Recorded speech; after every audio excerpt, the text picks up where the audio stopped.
Otello sindromu əsassız və xəstəlik səviyyəsində olan qısqanclıqdır.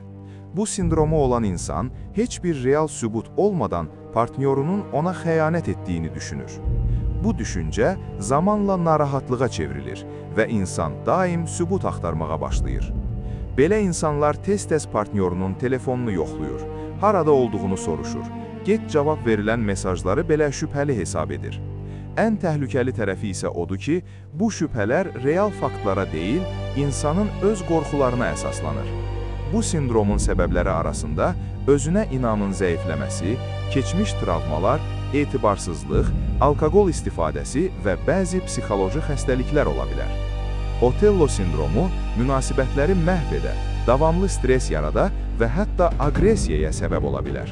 Buna görə bu vəziyyətdə psixoloq və ya psixiatr dəstəyi çox vacib sayılır.